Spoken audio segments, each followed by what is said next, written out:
Good morning. Morning, madam.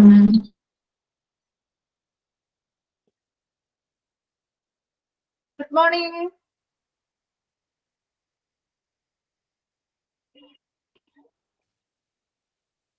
Good morning, ma'am. കേൾക്കുന്നില്ലേ?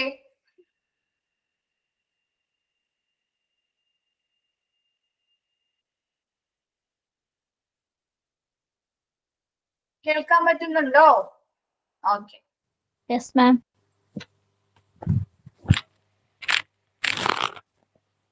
Okay, ഇപ്പൊ നമ്മള് കഴിഞ്ഞ ക്ലാസ്സില് അക്രഡിറ്റേഷൻ എന്ന് പറഞ്ഞ ചാപ്റ്റർ ആണല്ലേ എടുത്തോണ്ടിരുന്നേ. കുറച്ച് ദിവസമായില്ലേ ക്ലാസ് ഒക്കെ കിട്ടിയിട്ട് അല്ലേ? അല്ലേ? കുറച്ച് ദിവസമായില്ലേ കണ്ടിട്ട്? ഓണമൊക്കെ എങ്ങനെയാണ്? നന്നായിട്ട് ആഘോഷിച്ചോ? നന്നായി ആഘോഷിച്ചു മാം. മാമിന് എങ്ങനെ ഉണ്ടായിരുന്നു? റിപ്ലൈ പറയുന്നുണ്ടോ?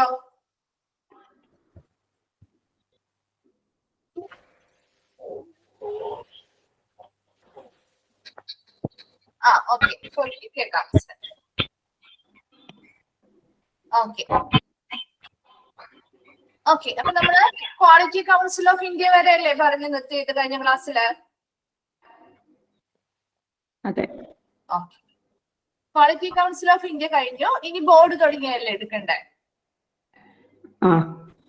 ഓക്കെ, ശരി.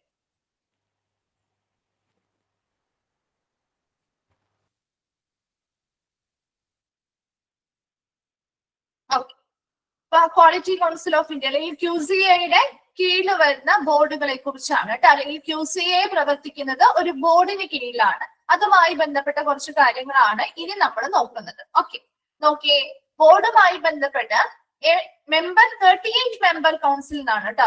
38 മെമ്പർ, 2 മെമ്പർ എഴുതിയിട്ടുണ്ട്, ഒരെണ്ണം വേണ്ട കേട്ടോ. 38 മെമ്പർ കൗൺസിൽ ഗവേൺസ് QCA എന്ന് അണ്ടർലൈൻ ചെയ്തിട്ടുണ്ട് കേട്ടോ. ചോദിക്കാനുള്ള ഒരു ക്വസ്റ്റ്യൻ ആണ്, എത്ര മെമ്പേഴ്സ് ആണ് എത്ര മെമ്പേഴ്സ് അടങ്ങിയ ഒരു കൗൺസിലാണ് QCA ഭരിക്കുന്നത് എന്ന് ചോദിക്കാറുണ്ട്. 38 ആണ് കേട്ടോ അതിന്റെ ആൻസർ വരുന്നത്. Which is responsible for formulating strategy, general policies and monitoring various components including the accreditation board. അപ്പൊ ഈ ഒരു ബോർഡ്, അതായത് QCA ഭരിക്കുന്നത് ഒരു 38 അംഗങ്ങൾ അടങ്ങിയ ഒരു കൗൺസിലാണ്.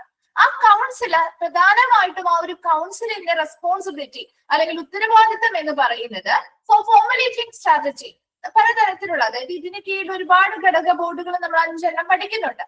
അതുമായി ബന്ധപ്പെട്ട് QCA-യുമായി ബന്ധപ്പെട്ട പലതരത്തിലുള്ള സ്ട്രാറ്റജീസ് അല്ലെങ്കിൽ തന്ത്രങ്ങൾ രൂപീകരിക്കുക, ജനറൽ പോളിസീസ് പൊതുവായിട്ടുള്ള നയങ്ങൾ രൂപീകരിക്കുക, and monitoring various components including the accreditation board. ഒരു അക്രഡിറ്റേഷൻ ബോർഡുകൾ ഉൾപ്പെടുന്ന രീതിയിൽ, അതായത് അക്രഡിറ്റേഷൻ ബോർഡുകളെയും ഉൾപ്പെടുത്തിക്കൊണ്ട് ഈ പറയുന്ന QCA-യുമായി ബന്ധപ്പെട്ട വേരിയസ് കമ്പോണൻസ്, വിവിധ ഘടകങ്ങളെ മോണിറ്റർ ചെയ്യുക അല്ലെങ്കിൽ നിരീക്ഷിക്കുക മുതലായ കാര്യങ്ങളാണ് ഈ ഒരു മെമ്പർ കൗൺസിലിന്റെ പ്രധാന റെസ്പോൺസിബിലിറ്റി അല്ലെങ്കിൽ ഉത്തരവാദിത്തം എന്ന് പറയുന്നത്. അപ്പൊ ഒരു QCA എന്ന് പറഞ്ഞാല് അതിൽ നിന്ന് ഈ ഭാഗത്ത് നിന്ന് ഒരു ക്വസ്റ്റ്യൻ ചോദിക്കാവുന്നത് ഏറ്റവും കൂടുതൽ കണ്ടിട്ടുള്ള ഒരു ക്വസ്റ്റ്യൻ ആണ്, QCA എത്ര മെമ്പേഴ്സ് അടങ്ങിയ ഒരു കൗൺസിലാണ് ഭരിക്കുന്നത്? അതായത് 38 മെമ്പർ കൗൺസിൽ ഗവേൺസ് QCA.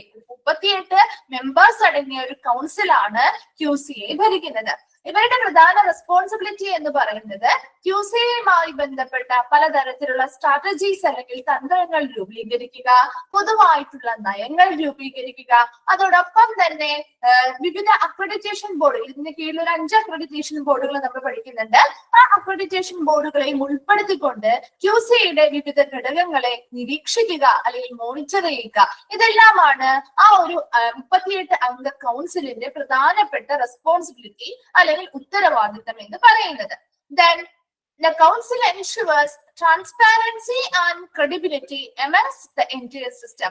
ഈ ഒരു QCA-യുമായി ബന്ധപ്പെട്ട മുഴുവൻ സംവിധാനങ്ങളിലും, മൊത്തത്തില് മുഴുവൻ സംവിധാനങ്ങളിലും ഒരു ട്രാൻസ്പാരൻസി, ഒരു സുതാര്യത, അതുപോലെ ഒരു ക്രെഡിബിലിറ്റി, വിശ്വസ്തതയൊക്കെ ഉറപ്പുവരുത്തുക എന്നതാണ് ഈ ഒരു കൗൺസിൽ പ്രധാനമായിട്ടും ചെയ്യുന്നത്. ഇപ്പൊ QCA-യുടെ കീഴിലുള്ള മൊത്തത്തിലുള്ള എല്ലാ സംവിധാനങ്ങളും, എല്ലാ അക്രഡിറ്റേഷൻ ബോർഡുകളും, ആ QCA പ്രവർത്തിക്കുന്ന എല്ലാ മുഴുവൻ സംവിധാനങ്ങളും സംവിധാനങ്ങളിലും ഒരു സുതാര്യതയും അതുപോലെ തന്നെ വിശ്വാസ്യതയും ഉറപ്പുവരുത്തുന്നത് ഈ കൗൺസിലിന്റെ പ്രധാനപ്പെട്ട റെസ്പോൺസിബിലിറ്റിയാണ്. അപ്പൊ ഒരു QCയുമായി ബന്ധപ്പെട്ട ബോർഡില് 38 അംഗങ്ങൾ അടങ്ങിയിട്ടുള്ള ഒരു കൗൺസിലാണ് QCയെ ഭരിക്കുന്നത്. അവരുടെ പ്രധാന റെസ്പോൺസിബിലിറ്റി എന്ന് പറയുന്ന കാര്യം QCയുമായി ബന്ധപ്പെട്ട സ്ട്രാറ്റജീസ് അല്ലെങ്കിൽ തന്ത്രങ്ങൾ രൂപീകരിക്കുക, പൊതുവായിട്ടുള്ള ജനറൽ പോളിസികൾ അല്ലെങ്കിൽ നയങ്ങൾ രൂപീകരിക്കുക, അതോടൊപ്പം തന്നെ QCന്റെ കീഴിലുള്ള ഈ പറയുന്ന അക്രഡിറ്റേഷൻ ബോർഡുകൾ നമ്മൾ പഠിക്കുന്നുണ്ട്. ആ അക്രഡിറ്റേഷൻ ബോർഡുകളെയും എല്ലാം ഉൾപ്പെടുത്തി മൊത്തത്തിലുള്ള പലതരത്തിലുള്ള വേരിയസ് കമ്പോണൻസ് അല്ലെങ്കിൽ ഘടകങ്ങളെ നിരീക്ഷിക്കുക മുതലായവയാണ് ഇവരുടെ പ്രധാന റെസ്പോൺസിബിലിറ്റി എന്ന് പറയുന്നത്.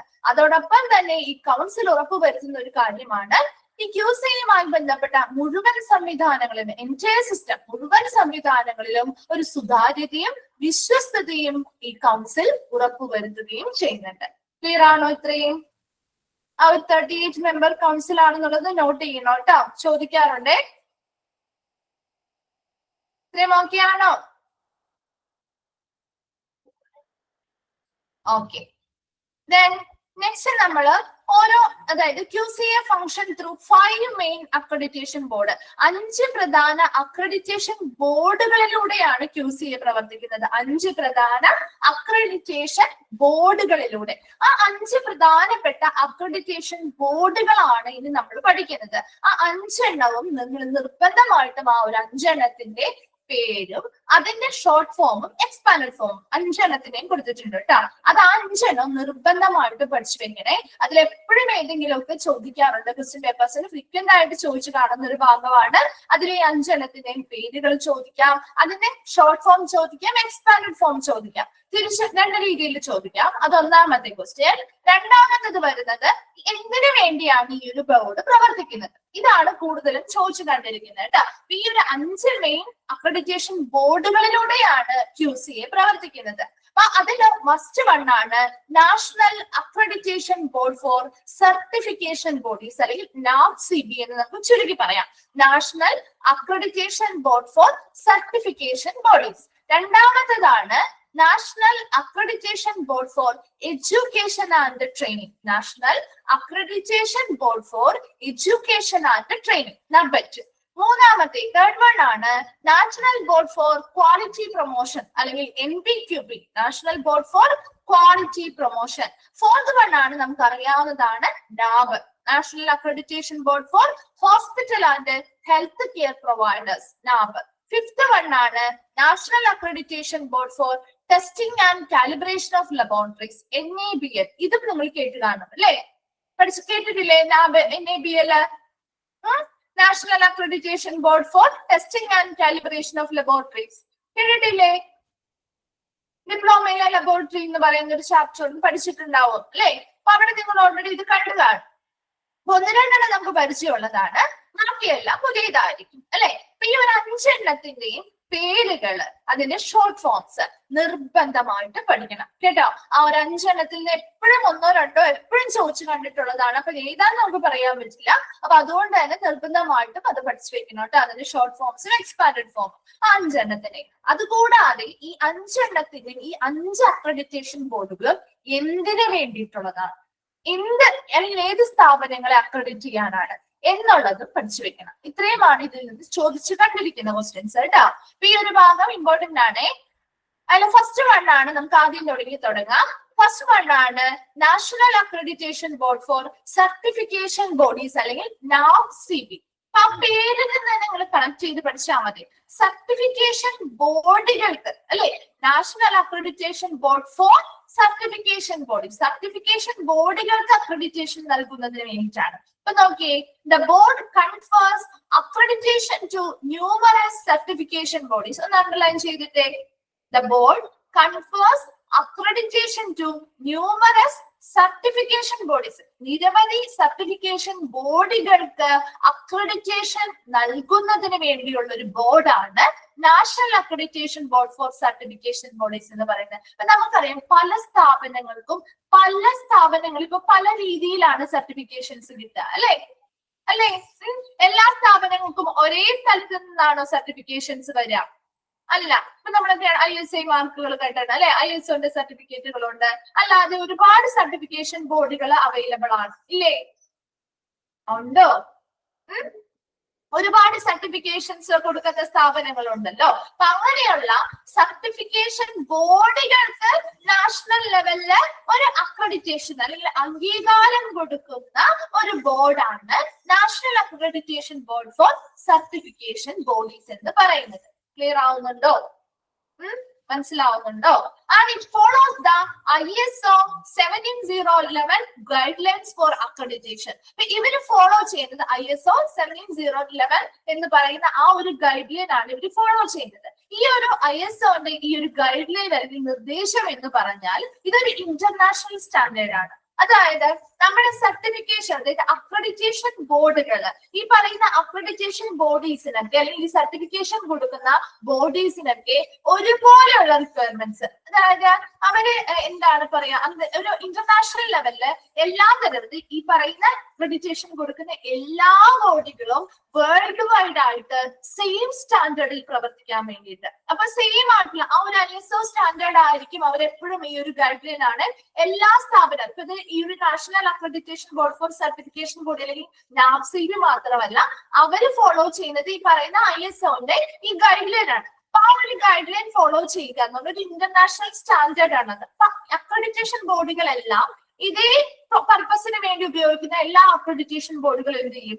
ഇതേ സ്റ്റാൻഡേർഡ് തന്നെ കീപ്പ് ചെയ്യും. മനസ്സിലാവുന്നുണ്ടോ? അപ്പൊ ഇതേ ISO ഗൈഡ് ലൈൻസ് ഫോളോ ചെയ്യുമ്പോൾ ഒരു ഇന്റർനാഷണൽ സ്റ്റാൻഡേർഡ് ആണ്. അതായത് വേൾഡ് വൈഡ് ആയിട്ടുള്ള അക്രഡിറ്റേഷൻ ബോർഡുകളെല്ലാം ഒരുപോലെ സെയിം സ്റ്റാൻഡേർഡുകളിൽ പ്രവർത്തിക്കാൻ വേണ്ടിയിട്ട്. മനസ്സിലായോ? അപ്പൊ നമ്മുടെ ഇന്ത്യയിലാണെങ്കിൽ ഇങ്ങനത്തെ മാനദണ്ഡങ്ങൾ വേണം, അല്ലെങ്കിൽ നമ്മുടെ മറ്റു രാജ്യങ്ങളിലേക്ക് പോകുമ്പോൾ അങ്ങനെ വ്യത്യസ്തത ഉണ്ടാവില്ല, ഒരുപോലെ ആയിരിക്കും. മനസ്സിലായോ? വേൾഡ് വൈഡ് ആയിട്ടുള്ള അക്രഡിറ്റേഷൻ ബോർഡുകളെല്ലാം, അതായത് ഈ ഒരു സെയിം പർപ്പസിന് വേണ്ടിയിട്ട് ഉപയോഗിക്കുന്ന വേൾഡ് വൈഡ് ആയിട്ടുള്ള എല്ലാ അക്രഡിറ്റേഷൻ ബോർഡുകളും എങ്ങനെയായിരിക്കും? സെയിം ആയിട്ടുള്ള റിക്വയർമെന്റ്സ് ആയിരിക്കും അവർക്ക് ഉണ്ടാവേണ്ടത്, സെയിം ആയിട്ടുള്ള സ്റ്റാൻഡേർഡ്സ് ആയിരിക്കും അവർ കീപ്പ് ചെയ്യുന്നത്. അപ്പൊ യാതൊരുവിധ വ്യത്യസ്തവും ഇല്ലാതെ ഒരുപോലെ ഒരു നിലവാരമുള്ള കൃത്യമായിട്ട് ഒരു ഇന്റർനാഷണൽ ലെവലില് ഒരേപോലെയുള്ള സ്റ്റാൻഡേർഡ്സ് കീപ്പ് ചെയ്യാൻ വേണ്ടിയിട്ടാണ് അവർ ഈ പറയുന്ന ISOന്റെ ഗൈഡ് ലൈൻസ് ഫോളോ ചെയ്യുന്നത്. ക്ലിയർ ആവുന്നുണ്ടോ? As per the appropriate international criterion, the NAFCB is a part of the international structure of certification and inspection bodies. അപ്പൊ ഇതൊരു as per appropriate international criteria, ഉചിതമായിട്ടുള്ള ഒരു അന്താരാഷ്ട്ര ക്രൈറ്റീരിയ അല്ലെങ്കിൽ മാനദണ്ഡങ്ങൾക്കനുസരിച്ച് NAFCB എന്ന് പറയുന്നത് is A part of international structure of എന്താണ് സർട്ടിഫിക്കേഷനുമായി ബന്ധപ്പെട്ട് ഒരു അന്താരാഷ്ട്ര ഘടനയുടെ ഭാഗമാണ് NAFCB. ഇപ്പൊ നമ്മൾ പറഞ്ഞു ISOന്റെ ഗൈഡ് ലൈൻസ് ഒക്കെ ഫോളോ ചെയ്യുന്നത് ഒരു ഇന്റർനാഷണൽ സ്റ്റാൻഡേർഡ് തന്നെയാണ് ഇവരും കീപ്പ് ചെയ്യുന്നത്. അപ്പൊ അതുകൊണ്ട് തന്നെ ഒരു അന്താരാഷ്ട്ര ഘടന, സർട്ടിഫിക്കേഷനുമായി ബന്ധപ്പെട്ട് ഒരു അന്താരാഷ്ട്ര ഘടന അവിടെ രൂപീകരിക്കുന്നുണ്ട്. ആൻഡ് ഇൻസ്പെക്ഷൻ ബോഡീസ്, അതുമായി ബന്ധപ്പെട്ട് പരിശോധന നടത്തുന്ന ബോഡീസിനെല്ലാം ഒരു അന്താരാഷ്ട്ര നിലവാരം ഈ NAFCB കീപ്പ് ചെയ്യുന്നുണ്ട്. And the board identifies requirement for the competence of the bodies executing inspection. അപ്പൊ നമ്മൾ പറഞ്ഞു സർട്ടിഫിക്കേഷൻ ബോർഡുകൾക്ക് വേണ്ടിയിട്ടുള്ള അക്രഡിറ്റേഷനാണ് കൊടുക്കുന്നത്. അപ്പൊ ഈ സർട്ടിഫിക്കേഷൻ ബോർഡുകൾ ഇപ്പൊ ഒരു ISO സർട്ടിഫിക്കേഷൻ ആയിക്കോട്ടെ, അല്ലെങ്കിൽ വേറെ ഏതെങ്കിലും ബോർഡിന്റെ സർട്ടിഫിക്കേഷൻ ആയിക്കോട്ടെ, NACB ആയിക്കോട്ടെ, ഏതെങ്കിലും ബോർഡിന്റെ സർട്ടിഫിക്കേഷൻ ആയിക്കോട്ടെ, ആ സർട്ടിഫിക്കേഷൻ നടത്തുന്ന ബോർഡുകൾക്ക് കുറച്ച് റിക്വയർമെന്റ്സ് ഉണ്ടാവും അല്ലെ, കുറച്ച് ക്രൈറ്റീരിയ അല്ലെങ്കിൽ കുറച്ച് എലിജിബിലിറ്റീസ് വേണം. ശരിയല്ലേ? വെറുതെ അങ്ങനെ ഒരു ബോഡിക്ക് അങ്ങനെ എന്ത് ചെയ്യാൻ പറ്റില്ല. അവിടെ എന്താണ് ഒരു ഇൻസ്പെക്ഷനോ അല്ലെങ്കിൽ ഇൻസ്പെക്ഷനോ പരിശോധനകളോ ഒന്നും നടത്താൻ പറ്റില്ല അല്ലെ. അപ്പൊ അങ്ങനെ സർട്ടിഫിക്കേഷൻ നൽകുന്ന ബോഡികളുടെ കഴിവുകൾ എന്താണ്, അവർക്ക് എന്തൊക്കെ റിക്വയർമെന്റ്സ് ആണ് ആ സർട്ടിഫിക്കേഷൻ നടത്തണമെങ്കിൽ അല്ലെങ്കിൽ അവിടെ ഇൻസ്പെക്ഷൻ നടത്തണമെങ്കിൽ എന്തൊക്കെ റിക്വയർമെന്റ്സ് ആവശ്യമാണ് എന്നൊക്കെ, അതിന്റെ യോഗ്യതകൾ എന്തൊക്കെയാണെന്നൊക്കെ ഈ ബോർഡ് തിരിച്ചറിയുകയും അതിനനുസരിച്ചുള്ള കോമ്പിറ്റൻസികളും കഴിവുകളും യോഗ്യതകളും ഉള്ള സർട്ടിഫിക്കേഷൻ ബോർഡുകളാണെങ്കിൽ അവർക്ക് അക്രഡിറ്റേഷൻ അല്ലെങ്കിൽ അംഗീകാരം ഈ ഒരു ബോർഡ് നൽകുന്നുണ്ട്. Additionally it ensures neutral and steady activities of inspection. അതായത് ഇത് പ്രധാനമായിട്ടും എന്താണ് ഒരു പരിശോധനയുമായി ബന്ധപ്പെട്ട് ഇവരുടെ ഇൻസ്പെക്ഷനുമായി ബന്ധപ്പെട്ട് ഈ പറയുന്ന എല്ലാ ബോഡീസിന്റെയും ഇൻസ്പെക്ഷനുമായി ബന്ധപ്പെട്ട് ഒരു നിഷ്പക്ഷവും സ്ഥിരവുമായിട്ടുള്ള ഒരു ആക്ടിവിറ്റീസ് അല്ലെങ്കിൽ പ്രവർത്തനങ്ങളാണ് ഇത് ഉറപ്പും നൽകുന്നത്. അപ്പൊ ഈ ഒരു NAPCB-യുമായി ബന്ധപ്പെട്ട് ഒന്നാമത്തെ കാര്യം നിങ്ങൾ ശ്രദ്ധിക്കേണ്ടത് അതിന്റെ എക്സ്പാൻഡഡ് ഫോം പഠിച്ചു വെക്കുക. National accreditation board for certification bodies അല്ലെങ്കിൽ NAPCB എന്ന് അറിയപ്പെടുന്നു. ഈ NAPCB അല്ലെങ്കിൽ national accreditation board for certification bodies ആ പേരിൽ നിന്ന് തന്നെ മനസ്സിലാക്കുക. National accreditation board for certification bodies, അതായത് നിരവധി സർട്ടിഫിക്കേഷൻ ബോഡികൾക്കുള്ള അംഗീകാരം നൽകുന്ന ബോർഡാണ് national accreditation board for certification bodies അല്ലെങ്കിൽ NAPCB എന്ന് പറയുന്നത്. ഇത്രയും ക്ലിയർ ആണോ? ആൻഡ് ഇവര് ഫോളോ ചെയ്യുന്നത് ISOന്റെ 17011 ഗൈഡ് ലൈൻസ് ആണ് അക്രഡിറ്റേഷന് വേണ്ടി ഇവർ ഫോളോ ചെയ്യുന്നത്. കാരണം ഇവർ ഈ ഒരു ഗൈഡ് ലൈൻ ISOയുടെ ഈ ഒരു ഗൈഡ് ലൈൻ ഫോളോ ചെയ്യുന്നത് എന്തുകൊണ്ടാണെന്ന് വെച്ചാൽ ഇതൊരു ഇന്റർനാഷണൽ ആയിട്ടുള്ള ഒരു മാനദണ്ഡം അല്ലെങ്കിൽ ഒരു ഇന്റർനാഷണൽ സ്റ്റാൻഡേർഡ് ആണ്. ഈ ഒരു ഇന്റർനാഷണൽ സ്റ്റാൻഡേർഡ് ഉപയോഗിച്ചുകൊണ്ട് മൊത്തത്തിൽ അതായത് ഈ അക്രഡിറ്റേഷൻ ബോഡികൾ അതായത് വേൾഡ് വൈഡ് ആയിട്ടുള്ള അക്രഡിറ്റേഷൻ ബോഡികൾ ഇതേ സ്റ്റാൻഡേർഡ് കീപ്പ് ചെയ്യുന്നത് കൊണ്ട് തന്നെ ഒരുപോലെ സെയിം ആയിട്ടുള്ള സ്റ്റാൻഡേർഡ്സ് ആയിരിക്കും എല്ലാ അക്രഡിറ്റേഷൻ ബോഡികളും കീപ്പ് ചെയ്യുന്നത്. ഒരു ഇക്വാലിറ്റി നമുക്ക് അവിടെ കൊണ്ടുവരാനായിട്ട് സാധിക്കും. അതുകൊണ്ട് തന്നെ ഈ ബോർഡും ഇതേ ISOന്റെ ഗൈഡ് ലൈൻ തന്നെയാണ് അക്രഡിറ്റേഷന് വേണ്ടി ഫോളോ ചെയ്യുന്നത്. അപ്പൊ ഒരു ഇന്റർനാഷണൽ ലെവലിൽ ഒരുപോലെ സെയിം ആയിട്ടുള്ള സ്റ്റാൻഡേർഡ്സ് ആയിരിക്കും എല്ലാ ബോഡികളും ഫോളോ ചെയ്യുന്നത്. Then, as per the appropriate international criteria, ഉചിതമായിട്ടുള്ള അന്താരാഷ്ട്ര മാനദണ്ഡങ്ങൾക്കനുസരിച്ച് NAPCB എന്താണ് ഒരു ഇന്റർനാഷണൽ സ്ട്രക്ചർ, അതായത് സർട്ടിഫിക്കേഷനുമായി ബന്ധപ്പെട്ട് ഒരു അന്താരാഷ്ട്ര ഘടനയും അതുപോലെ തന്നെ ഇൻസ്പെക്ഷൻ ബോഡീസ് പരിശോധന നടത്തുന്ന ബോഡീസുമായി ബന്ധപ്പെട്ടും അവരുടെ സർട്ടിഫിക്കേഷനുമായി ബന്ധപ്പെട്ടും ഒരു അന്താരാഷ്ട്ര ഘടന ഉണ്ടാക്കിയെടുക്കാൻ NAPCB പ്രവർത്തിക്കുന്നുണ്ട്. അതുപോലെ തന്നെ ഈ ബോർഡ് പ്രധാനമായിട്ടും ഐഡന്റിഫൈ ചെയ്യുന്ന കാര്യം ഇങ്ങനെ പരിശോധന നടത്തുന്ന അല്ലെങ്കിൽ സർട്ടിഫിക്കേഷൻസ് കൊടുക്കുന്ന ബോഡികൾക്ക് എന്തൊക്കെ യോഗ്യതകളുണ്ട്, എന്തൊക്കെ ആവശ്യകതകളുണ്ട്, അവരുടെ എന്തൊക്കെ യോഗ്യതകൾ ഉണ്ടെങ്കിലാണ് അവരതിന് യോഗ്യരായി മാറുന്നത്, അതിനു വേണ്ടിയിട്ടുള്ള യോഗ്യതകൾ ഈ സർട്ടിഫിക്കേഷൻ ബോഡീസിനുണ്ടോ എന്നൊക്കെ പരിശോധിക്കുകയും അവർക്ക് കൃത്യമായിട്ടുള്ള എല്ലാ യോഗ്യതകളും ഉള്ള ഒരു സർട്ടിഫിക്കേഷൻ ബോഡി ആണെങ്കിൽ NAPCB അക്രഡിറ്റേഷൻ അല്ലെങ്കിൽ അംഗീകാരം നൽകുകയും ചെയ്യും. അതോടൊപ്പം തന്നെ ഇതൊരു ഇന്റർനാഷണൽ ലെവലിൽ നമ്മൾ അത് കീപ്പ് ചെയ്യുന്നത് കൊണ്ട് തന്നെ ഇവര് മറ്റൊരു കാര്യം ഉറപ്പുവരുത്തുന്നുണ്ട്. അവിടുത്തെ പ്രവർത്തനങ്ങളുമായി ബന്ധപ്പെട്ടും പരിശോധനകളുമായി ബന്ധപ്പെട്ടും ഒക്കെ എന്ത് ചെയ്യുന്നു ഒരു സുതാര്യതയും അതുപോലെ ഒരു സ്റ്റഡി ആയിട്ടുള്ള ഒരു സ്ഥിരമായിട്ടുള്ള ഒരു ന്യൂട്രൽ ആയിട്ടുള്ള നിഷ്പക്ഷമായിട്ടുള്ള പ്രവർത്തനങ്ങൾ തന്നെയാണ് ഈ NAPCB കാഴ്ചവെക്കുന്നത് അല്ലെങ്കിൽ ഉറപ്പുവരുത്തുന്നത്. വേഗം ഒന്ന് വായിച്ചു നോക്കിയേ. National accreditation board for certification bodies.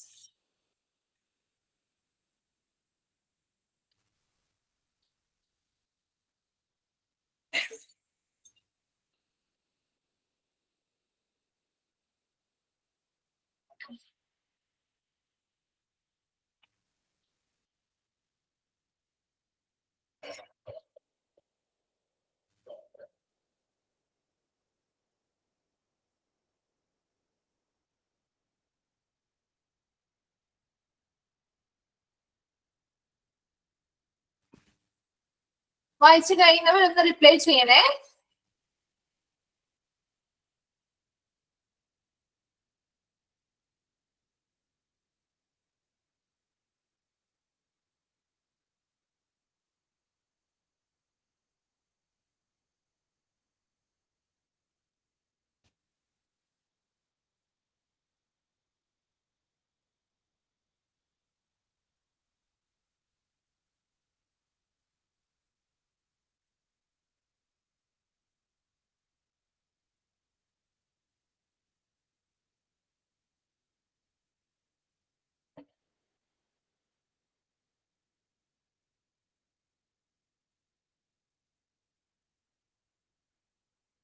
Okay, clear അല്ലേ? നെക്സ്റ്റ് വണ്ണാണ് national accreditation board for education and training NABET. Okay, നോക്കാം. NABET is responsible for granting accreditation to schools and institutes providing vocational training and recognizing their competence and capability in education. ഒന്ന് underline ചെയ്തിട്ട് അവിടെ പറയും NABET is responsible for granting accreditation to schools and institutes, providing vocational training and recognizing their competence and capability in education. ഒന്ന് underline ചെയ്യാട്ടോ. NABET എന്ന് പറയുന്നത് നമ്മൾ ഇത്രയും ഹോസ്പിറ്റലുമായി ബന്ധപ്പെട്ട അല്ലെങ്കിൽ ഹെൽത്ത് കെയർ മേഖലയുമായി ബന്ധപ്പെട്ട കാര്യങ്ങളാണ്. ഇവിടെ ഒരു NABET എന്ന് പറയുമ്പോൾ ഇത് എഡ്യൂക്കേഷനുമായി ബന്ധപ്പെട്ടത്, അതായത് നമ്മുടെ വൊക്കേഷണൽ ട്രെയിനിങ്ങൾ കൊടുക്കുന്നത് അല്ലെ. അതെ, വൊക്കേഷണൽ ട്രെയിനിങ് ഒക്കെ നമ്മൾ കേട്ടിട്ടില്ലേ? നിങ്ങൾ വൊക്കേഷണൽ ട്രെയിനിങ് കൊടുക്കാറില്ലേ? അതുമായി ബന്ധപ്പെട്ട കോഴ്സുകൾ സ്കൂളുകള് വൊക്കേഷണൽ ട്രെയിനിങ് കൊടുക്കുന്ന സ്കൂളുകള് ഇൻസ്റ്റിറ്റ്യൂട്ട് ഒക്കെ കണ്ടിട്ടില്ലേ? തൊഴിലധിഷ്ഠിത പഠനങ്ങൾ അല്ലെങ്കിൽ തൊഴിലധിഷ്ഠിത പരിശീലനങ്ങൾ നൽകുന്ന. അപ്പൊ അങ്ങനെ വൊക്കേഷണൽ ട്രെയിനിങ് കൊടുക്കുന്ന സ്കൂളുകൾക്കോ അല്ലെങ്കിൽ മറ്റ് സ്ഥാപനങ്ങൾക്കോ അക്രഡിറ്റേഷൻ നൽകുന്നതിന് വേണ്ടിയിട്ട്, അതായത് അവരുടെ റെക്കഗ്നൈസിംഗ് ദെയർ കോമ്പറ്റൻസ്, ആ വൊക്കേഷണൽ ട്രെയിനിങ് കൊടുക്കാനായിട്ട് ആ സ്കൂളുകൾക്കും അല്ലെങ്കിൽ ആ ഇൻസ്റ്റിറ്റ്യൂഷനും എത്രത്തോളം കഴിവുകളുണ്ട്, എത്രത്തോളം കേപ്പബിലിറ്റീസ് അവർക്ക് ആ ഒരു എഡ്യൂക്കേഷണൽ മേഖലയിലുണ്ട് എന്നൊക്കെ അംഗീകരിക്കുകയും അതിനനുസരിച്ച് അക്രഡിറ്റേഷൻ കൊടുക്കുകയും ചെയ്യുന്നതിന് വേണ്ടി ഉത്തരവാദിത്തമുള്ള ഒരു ബോർഡാണ് NABET അല്ലെങ്കിൽ national accreditation board for education and training എന്ന് പറയുന്നത്. ഓക്കെ, ഇനി നെക്സ്റ്റ് പറയുന്നത്, അപ്പൊ അവിടെ വരെ ഒന്ന് അണ്ടർലൈൻ ചെയ്തത്. അപ്പൊ രണ്ട് കാര്യങ്ങളാണ് നിങ്ങൾ ഇവിടെ നോക്കേണ്ടത്. ഫസ്റ്റ് വൺ, NABET-ന്റെ എക്സ്പാൻഡഡ് ഫോം നോക്കണം. രണ്ടാമത്തത് ഈ പറയുന്ന ഫസ്റ്റ് സെന്റൻസ് ഒന്ന് അണ്ടർലൈൻ ചെയ്തിട്ട് അത് അങ്ങനെ തന്നെയാണ് ചോദിച്ചു കണ്ടിരിക്കുന്നത്. അതിന്റെ റെസ്പോൺസിബിലിറ്റി എന്താണ്, അല്ലെങ്കിൽ ഇത് ഏത് ബോർഡിന്റെ റെസ്പോൺസിബിലിറ്റി ആണ് എന്നൊക്കെ ചോദിക്കാറുണ്ട് കേട്ടോ. Then it is supposedly one of the biggest boards under QCI in terms of impacting countless lives. QCIയുടെ കീഴിൽ ഒരു 5 ബോർഡുകൾ ഉണ്ടെന്ന് നമ്മൾ ആദ്യമേ പറഞ്ഞിരുന്നു അല്ലെ. 5 ബോർഡുകളുണ്ട്.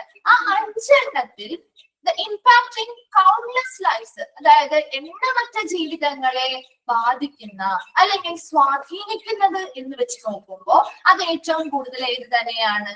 NABET തന്നെയാണ് അല്ലെ. മറ്റുള്ളവർക്ക് എങ്ങനെ? ഒന്ന് ലബോറട്ടറിയുമായി ബന്ധപ്പെട്ടാണ്, ഒന്ന് സർട്ടിഫിക്കേഷൻ ബോഡീസുമായി ബന്ധപ്പെട്ടാണ്, ഒന്ന് ക്വാളിറ്റി പ്രൊമോഷനുമായി ബന്ധപ്പെട്ടാണ്. ഈ 5 എണ്ണത്തിൽ വെച്ച് നോക്കുമ്പോൾ ഏറ്റവും കൂടുതൽ ആളുകളെ സ്വാധീനിക്കുന്ന ഒന്ന് അല്ലെങ്കിൽ ഒന്ന് എന്ന് പറയുന്നത് ഈ ഒരു NABET തന്നെയാണ്. ശരിയല്ലേ? കാരണം സ്കൂളുകളും ഇൻസ്റ്റിറ്റ്യൂഷൻസുമാണ് ഇവർ അക്രഡിറ്റേഷൻ കൊടുക്കുന്നത്. അപ്പൊ അവിടെ ഒരുപാട് കുട്ടികളെ വൊക്കേഷണൽ ട്രെയിനിങ്ങുമായി ബന്ധപ്പെട്ട കോഴ്സുകൾ പഠിച്ചിറങ്ങുന്നുണ്ടാവും ഇല്ലേ. അവരതിനു വേണ്ടി പരിശീലനങ്ങൾ നൽകി പ്രാപ്തരാക്കുന്നുണ്ടാവും. അപ്പൊ അതുകൊണ്ട് തന്നെ ആ ഒരു ടേംസിൽ പറയുമ്പോൾ QCIയുടെ കീഴിൽ വരുന്ന ഒരു ബിഗ്ഗസ്റ്റ് ബോർഡായിട്ട് നമുക്ക് എന്തിനെ കൺസിഡർ ചെയ്യാം? NABET-നെ കൺസിഡർ ചെയ്യാൻ പറ്റും. And it ensures that the education standard cope with the demand and supply of working professionals nationally and internationally. അതോടൊപ്പം തന്നെ ഈ ഒരു ബോർഡ് ഉറപ്പുവരുത്തുന്ന ഒരു കാര്യമാണ് that education standard, അതായത് ഇവിടത്തെ പഠിച്ചിറങ്ങുന്ന ഓരോ കുട്ടികളുടെയും എഡ്യൂക്കേഷൻ സ്റ്റാൻഡേർഡ് അല്ലെങ്കിൽ ആ ഒരു വിദ്യാഭ്യാസവുമായി ബന്ധപ്പെട്ട ആ ഒരു നിലവാരം അല്ലെങ്കിൽ demand and supply of working professional nationally internationally, ദേശീയപരമായിട്ടും അന്തർദേശീയപരമായിട്ടും തൊഴിൽ വർക്കിംഗ് പ്രൊഫഷണൽ തൊഴിൽ ചെയ്യുന്ന വർക്കിംഗ് ചെയ്യുന്ന പ്രൊഫഷണൽസ് ആയിട്ട് അവരെ വിതരണം ചെയ്യാൻ അല്ലെങ്കിൽ അവിടുത്തെ ആവശ്യകതകൾക്കനുസരിച്ച് വിതരണം ചെയ്യാനായിട്ട് നമുക്ക് ഈ ഒരു നല്ല രീതിയിലുള്ള ഒരു എഡ്യൂക്കേഷൻ സ്റ്റാൻഡേർഡ് ഈ സ്ഥാപനങ്ങളിൽ കീപ്പ് ചെയ്യുന്നത് കൊണ്ട് സാധിക്കും. ഒരു നാഷണൽ ലെവലിലുള്ള ആവശ്യകതയായിക്കോട്ടെ, ഇന്റർനാഷണൽ ലെവലിലുള്ള ആവശ്യകതയായിക്കോട്ടെ, നമുക്ക് ഈ സ്ഥാപനങ്ങളിൽ നിന്ന് പഠിച്ചിറങ്ങുന്ന ഓരോ വിദ്യാർത്ഥികൾക്കും കൃത്യമായിട്ടുള്ള പരിശീലനങ്ങൾ ലഭിച്ചു വരുന്നത് കൊണ്ട് തന്നെ കൃത്യമായ മാനദണ്ഡങ്ങൾ അവർ കീപ്പ് ചെയ്യുന്നു. അതിനനുസരിച്ചുള്ള കൃത്യമായ എഡ്യൂക്കേഷൻസും ട്രെയിനിങ്ങും ഒക്കെ ഇവർക്ക് കൊടുക്കുന്നു. അതുകൊണ്ട് തന്നെ ആ ഇന്റർനാഷണൽ, നാഷണലി ആൻഡ് ഇന്റർനാഷണൽ അവരുടെ ഡിമാൻഡ് അനുസരിച്ചുള്ള വർക്കിംഗ് പ്രൊഫഷണൽസിനെ നമുക്ക് സപ്ലൈ ചെയ്യാനായിട്ട് അല്ലെങ്കിൽ വിതരണം ചെയ്യാനായിട്ട് സാധിക്കുന്നുണ്ട്. And it undertakes the enhancement of the teaching and learning process and improving the evaluation method by inculcating national curricular objectives in schooling process and structure through accreditation. അടുത്തതായിട്ട് പറയുന്നത് it undertakes the enhancement of teaching and learning process. ഇവിടെ teaching പഠന പ്രവർത്തനങ്ങളായിക്കോട്ടെ, അപ്പൊ learning ആയിട്ട് അവർ പഠിക്കുന്നതുമായി ബന്ധപ്പെട്ട learning process ആയിക്കോട്ടെ, ആ improving the evaluation, ഇതെല്ലാം അവരെന്ത് ചെയ്യുന്നുണ്ട്, ഈ ഒരു ബോർഡുമായി ബന്ധപ്പെട്ട ഒരു അക്രഡിറ്റേഷൻ കൊടുക്കുന്നതിന്റെ ഭാഗമായിട്ട് തന്നെ അവരുടെ ടീച്ചിങ് ആൻഡ് ലേണിംഗ് പ്രോസസ് ഒക്കെ ഒന്നും കൂടി എന്ത് ചെയ്യുന്നുണ്ട്, മെച്ചപ്പെടുത്താൻ സാധിക്കുന്നുണ്ട്. And improving the evaluation method by inculcating national curricular objectives in schooling process are structured through accreditation. അപ്പൊ അക്രഡിറ്റേഷൻ എന്ന് പറയുന്ന പ്രക്രിയയിലൂടെ ആ ഓരോ സ്ഥാപനങ്ങളിലെയും ഒരു നാഷണൽ ദേശീയ നിലവാരത്തിലുള്ള ദേശീയ പാഠ്യ പദ്ധതിയുടെ ലക്ഷ്യങ്ങൾ കൊണ്ടുവരാനും അതിനനുസരിച്ച് കൃത്യമായിട്ടുള്ള ഇവാലുവേഷൻ മെത്തേഡുകളിലൂടെ അത് മെച്ചപ്പെടുത്താനും ആ ഒരു അക്രഡിറ്റേഷൻ വഴി ആ സ്കൂളുമായി ബന്ധപ്പെട്ട അല്ലെങ്കിൽ ആ ഒരു സ്കൂളിംഗ് പ്രോസസ്സ്, ആ ടീച്ചിങ് പ്രോസസ്സ്, ലേണിംഗ് പ്രോസസ്സ് ഒക്കെ മികച്ചതാക്കാൻ അല്ലെങ്കിൽ ഇംപ്രൂവ് ചെയ്യാനും നമുക്ക് സാധിക്കുന്നുണ്ട്. Then with an elaborate structure and emphasis on training, the board addresses the area of major concerns in the education sector. അപ്പൊ ഈ പറയുന്ന ഒരു നബറ്റുമായി ബന്ധപ്പെട്ട് നമ്മൾ പറയുമ്പോൾ ഒരു ഇലാബറേറ്റ്, ഒരു വിപുലമായിട്ടുള്ള ഒരു ഘടനയും കാര്യങ്ങളും ഒക്കെ ആയതുകൊണ്ട് തന്നെ ഇത് ട്രെയിനിങ്ങിന് അല്ലെങ്കിൽ പരിശീലനങ്ങൾക്കാണ് കൂടുതലും എംഫസൈസ് ചെയ്യുന്നത് അല്ലെങ്കിൽ ഊന്നൽ നൽകുന്നത്. ഒരു പഠനത്തെക്കാൾ ഉപരി കുറച്ചും ട്രെയിനിങ് അല്ലെങ്കിൽ പരിശീലനങ്ങൾക്കാണ് ഇവർ കൂടുതൽ എംഫസൈസ് കൊടുക്കുന്നത്. And the board addresses the area of major concern in the education sector. Education സെക്ടറിലെ പ്രധാനപ്പെട്ട ആശങ്കകളുള്ള ഏരിയാസ് ഏതൊക്കെയാണോ, മേജർ കൺസേൺ ഉള്ള ഏരിയാസ് ഏതൊക്കെയാണോ, അതിനെയാണ് ഈ ബോർഡ് കൂടുതലും മനസ്സിലാക്കുന്നതും അതിനനുസരിച്ചുള്ള പരിശീലനങ്ങളുമാണ് ഓരോ കുട്ടികൾക്കും ഈ പറയുന്ന സ്ഥാപനങ്ങളിൽ നിന്നും ലഭിക്കുന്നത്. അപ്പൊ national accreditation board for education and training അല്ലെങ്കിൽ നബറ്റുമായി ബന്ധപ്പെട്ട് നിങ്ങൾ രണ്ട് കാര്യങ്ങളാണ് പ്രധാനമായിട്ടും ചോദിച്ചു കണ്ടിരിക്കുന്നത്. ഒന്നാമത്തത് അതിന്റെ എക്സ്പാൻഡ് ഫോം പഠിച്ചു വെക്കാം, ഷോർട്ട് ഫോം പഠിച്ചു വെക്കാം. രണ്ടാമത്തത് NABET is responsible for granting accreditation to schools and institutes providing vocational training and recognizing their competence and capability in education. ഇപ്പൊ സ്കൂളുകളായിക്കോട്ടെ അതുപോലെയുള്ള വൊക്കേഷണൽ ട്രെയിനിങ്, തൊഴിലധിഷ്ഠിത പരിശീലനങ്ങൾ നൽകുന്ന സ്കൂളുകളോ സ്ഥാപനങ്ങളോ അവരുമായി ബന്ധപ്പെട്ട അവരുടെ എഡ്യൂക്കേഷനിൽ അവരുടെ കപ്പാസിറ്റീസ് അല്ലെങ്കിൽ കോമ്പിറ്റൻസി എത്രത്തോളം ഉണ്ട് എന്ന് തിരിച്ചറിയുകയും അതിനനുസരിച്ചുള്ള അക്രഡിറ്റേഷൻ അല്ലെങ്കിൽ അംഗീകാരം കൊടുക്കാൻ റെസ്പോൺസിബിൾ ആയിട്ടുള്ള ഒരു ബോർഡാണ് NABET എന്ന് പറയുന്നത്. അതാണ് രണ്ട് ക്വസ്റ്റ്യൻസ് ചോദിച്ചു കണ്ടിട്ടുള്ളത് കേട്ടോ. അത് രണ്ടാണ് കൂടുതലും ചോദിച്ചിട്ടുള്ളത്. അടുത്തതായിട്ട് നമ്മൾ പറഞ്ഞത് നമ്മൾ ഒരു QCയുടെ കീഴിൽ ഒരു 5 ബോർഡ് പഠിക്കുന്നുണ്ട്. ആ 5 ബോർഡിലും എണ്ണമറ്റ ജീവിതങ്ങളെ സ്വാധീനിക്കുന്ന രീതിയിൽ, ഒരുപാട് ആളുകളെ സ്വാധീനിക്കുന്ന രീതിയിൽ നോക്കുമ്പോൾ ഈ NABET തന്നെയാണ് ഏറ്റവും ബിഗ്ഗസ്റ്റ് ബോർഡായിട്ട് നമുക്ക് കൺസിഡർ ചെയ്യാൻ പറ്റുന്നത്. അതുപോലെ ഈ NABET വഴി ഓരോ സ്കൂളുകളിലും ഇങ്ങനെയുള്ള വൊക്കേഷണൽ ട്രെയിനിങ് കൊടുക്കുന്ന അല്ലെങ്കിൽ അതുമായി ബന്ധപ്പെട്ട സ്കൂളുകളായിക്കോട്ടെ, ഇൻസ്റ്റിറ്റ്യൂട്ട് ആയിക്കോട്ടെ, അപ്പൊ അവർക്കൊക്കെ ഇങ്ങനെയുള്ള അക്രഡിറ്റേഷൻ കൊടുക്കുന്നതിലൂടെ ഈ പറയുന്ന NABET എന്താണ് ഉറപ്പുവരുത്തുന്നത്, ഒരു എഡ്യൂക്കേഷണൽ സ്റ്റാൻഡേർഡ്, എഡ്യൂക്കേഷനുമായി ബന്ധപ്പെട്ട് കൃത്യമായ മാനദണ്ഡങ്ങളും നിലവാരങ്ങളും, അതായത് ഒരു ഇന്റർനാഷണൽ ആയിക്കോട്ടെ നാഷണൽ ആയിക്കോട്ടെ അവരുടെ ഡിമാൻഡിനനുസരിച്ചുള്ള വർക്കിംഗ് പ്രൊഫഷണലിനെ നമുക്ക് ഇവിടെ നിന്ന് ട്രെയിൻ ചെയ്ത് സപ്ലൈ ചെയ്യാൻ അല്ലെങ്കിൽ വിതരണം ചെയ്യാൻ പറ്റുന്ന രീതിയിലുള്ള ഒരു എഡ്യൂക്കേഷൻ സ്റ്റാൻഡേർഡ് അല്ലെങ്കിൽ മാനദണ്ഡങ്ങൾ ഇവര് ഉറപ്പുവരുത്തുന്നുണ്ട്. അതുപോലെ തന്നെ ടീച്ചിങ് പ്രോസസ്സിലായിക്കോട്ടെ അവരുടെ ലേണിംഗ് പ്രക്രിയയിലായിക്കോട്ടെ സ്കൂളിംഗ് പ്രോസസ്സിലായിക്കോട്ടെ ഒരു നാഷണൽ ലെവലിലുള്ള ഒരു പാഠ്യ പദ്ധതി അല്ലെങ്കിൽ അതുമായി ബന്ധപ്പെട്ട ലക്ഷ്യങ്ങൾ ഉൾപ്പെടുത്താനും അതിനനുസരിച്ച് അക്രഡിറ്റേഷനിലുള്ള കൃത്യമായ മാനദണ്ഡങ്ങൾ കൊണ്ടുവരാനും കൃത്യമായിട്ടുള്ള ഇംപ്രൂവ്മെന്റ്സ് ഓരോ ഏരിയയിലും വരുത്താനും സാധിക്കുന്നുണ്ട്. അതോടൊപ്പം തന്നെ ഇത് പ്രധാനമായിട്ടും ഇതൊരു എലാബറേറ്റ് സ്ട്രക്ചർ, വിപുലമായിട്ടുള്ള ഒരു ഘടന കൊണ്ടുവരുന്നതിലൂടെ പ്രധാനമായിട്ടും ഇതിൽ ഫോക്കസ് ചെയ്യുന്ന അല്ലെങ്കിൽ ഊന്നൽ നൽകുന്നത് പരിശീലനങ്ങൾക്കാണ്. അതിനനുസരിച്ച് എഡ്യൂക്കേഷൻ സെക്ടറിൽ ഉണ്ടാവുന്ന മേജർ കൺസേൺസ് അല്ലെങ്കിൽ മേജർ ആയിട്ടുള്ള ആശങ്കകളുള്ള ഏരിയാസിനെ മനസ്സിലാക്കുകയും അതിനനുസരിച്ചുള്ള പരിശീലനങ്ങളും ഇവര് നൽകുന്നുണ്ട്. വേഗം ഒന്ന് വായിച്ചു നോക്കി. National accreditation board for education and training.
വായിച്ചു കഴിയുമ്പോ ഒന്ന് റിപ്ലൈ ചെയ്യണേ.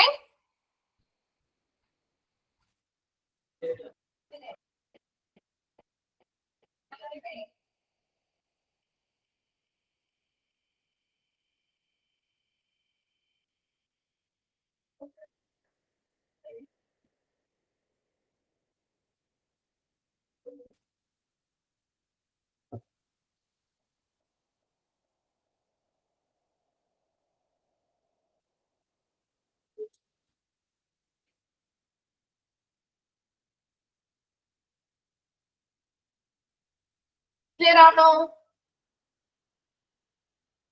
റിപ്ലൈ ചെയ്ത എല്ലാരും?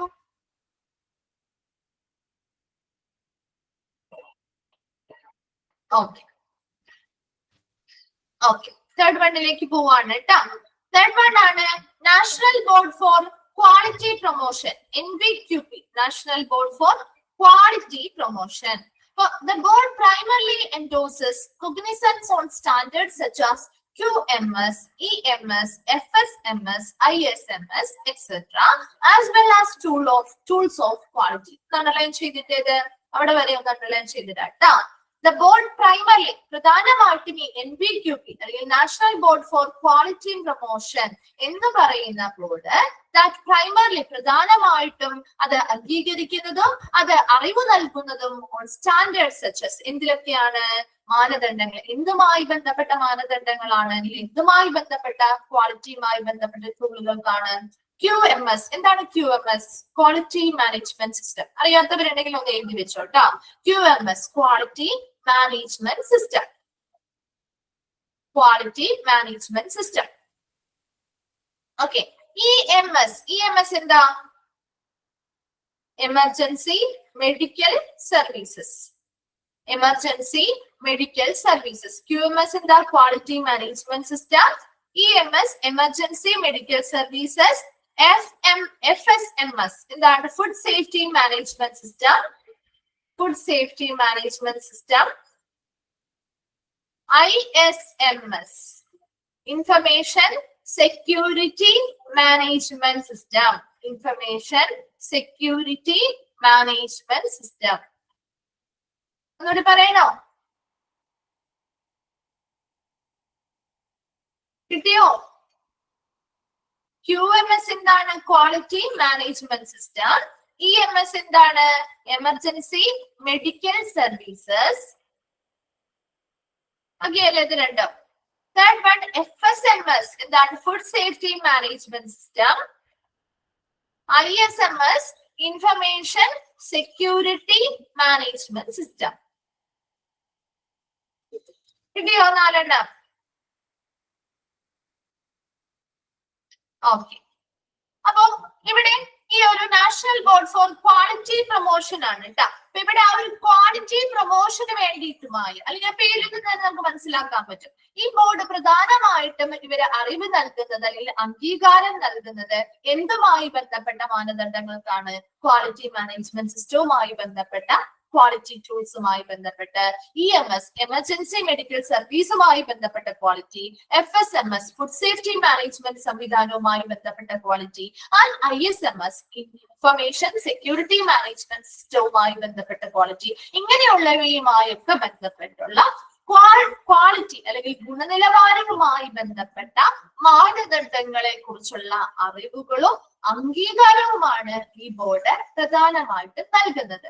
And consequently, it empowers businesses to compete for better quality standards. ഈ പറയുന്ന ഈ ഒരു ബോർഡ് എന്ത് ചെയ്യുന്നുണ്ട്? ബിസിനസ് സ്ഥാപനങ്ങളെ എംപവർ ചെയ്യുന്നു അല്ലെങ്കിൽ അവരെ പ്രാപ്തരാക്കുന്നു. എന്തിനു വേണ്ടി? To compete for better quality standards. ഒരു മികച്ച ക്വാളിറ്റിയിലുള്ള മാനദണ്ഡങ്ങൾ കൊണ്ടുവരാനും അതിനനുസരിച്ച് മറ്റ് സ്ഥാപനങ്ങളോട് കോമ്പീറ്റ് ചെയ്യാൻ അല്ലെങ്കിൽ മത്സരിക്കാനും വേണ്ടി ഇത് ബിസിനസ്സുകളെ പ്രാപ്തരാക്കുന്നു. അപ്പൊ ഇവരെപ്പോഴും എന്താണ് ഈ ഒരു ബോർഡ് പ്രധാനമായിട്ടും എന്തിനുള്ള അറിവും അംഗീകാരവും നൽകുന്നത്? ക്വാളിറ്റിയുമായി ബന്ധപ്പെട്ടത് ഓരോ മേഖലയും, ഇപ്പൊ QMS ആയിക്കോട്ടെ, EMS ആയിക്കോട്ടെ, FSMS ആയിക്കോട്ടെ, ISMS ആയിക്കോട്ടെ, അങ്ങനെ തുടങ്ങിയ ഈ പറയുന്ന ഓരോ ഏരിയയുമായി ബന്ധപ്പെട്ട ക്വാളിറ്റിയുമായി ബന്ധപ്പെട്ട സ്റ്റാൻഡേർഡ്സ് അല്ലെങ്കിൽ മാനദണ്ഡങ്ങളെ കുറിച്ചുള്ള അറിവുകൾ കൊടുക്കുന്നു, അംഗീകാരങ്ങൾ നൽകുന്നു. അതിനനുസരിച്ച് ഇത് ഓരോ ബിസിനസ് സ്ഥാപനങ്ങളിലും എന്തിനു വേണ്ടി പ്രാപ്തരാക്കുന്നു എന്ന് പറയുന്നത് അവരുടെ സ്ഥാപനങ്ങളിൽ നല്ല ബെറ്റർ ആയിട്ടുള്ള ക്വാളിറ്റി മാനദണ്ഡങ്ങൾ കൊണ്ടുവരാനും അതിനനുസരിച്ച് മറ്റ് സ്ഥാപനങ്ങളുമായിട്ട് നന്നായിട്ട് കോമ്പീറ്റ് ചെയ്യാൻ അല്ലെങ്കിൽ മത്സരിക്കാനും ഇത് ഓരോ ബിസിനസ് സ്ഥാപനങ്ങളെയും അല്ലെങ്കിൽ ബിസിനസ്സുകളെയും പ്രാപ്തരാക്കുന്നുണ്ട്. And the board currently consists of 26 members, and one of the main motive is to achieve the main objective of QCI to facilitate the national quality campaign. അതെന്താണല്ലേ ചെയ്തു വെച്ചേ? ഈ ഒരു ബോർഡില് നിലവിൽ 26 മെമ്പേഴ്സ് അല്ലെങ്കിൽ അംഗങ്ങളാണുള്ളത്. And one of the main motive to achieve the main objective of QCI to facilitate national quality campaign. അപ്പൊ ഈ ഒരു ബോർഡിന്റെ പ്രധാന മോട്ടീവ് അല്ലെങ്കിൽ പ്രധാനപ്പെട്ട ഒരു ലക്ഷ്യം എന്ന് പറയുന്നത് എന്ത് അച്ചീവ് ചെയ്യുക എന്നാണ്? QCയുടെ പ്രധാനപ്പെട്ട ഒബ്ജക്റ്റീവ് ആയിട്ടുള്ള ഫെസിലിറ്റേറ്റ് ദ നാഷണൽ ക്വാളിറ്റി ക്യാമ്പയിനുകളിലൂടെ ക്വാളിറ്റി പ്രൊമോട്ട് ചെയ്യുക. അപ്പൊ ആ ക്വാളിറ്റി പ്രൊമോട്ട് ചെയ്യുക എന്നുള്ള ഒരു മെയിൻ ഒബ്ജക്റ്റീവ് തന്നെയാണ് ഈ ഒരു ബോർഡിന്റെയും പ്രധാന മോട്ടീവ് അല്ലെങ്കിൽ പ്രധാനപ്പെട്ട ഒരു ലക്ഷ്യം എന്ന് പറയുന്നത്.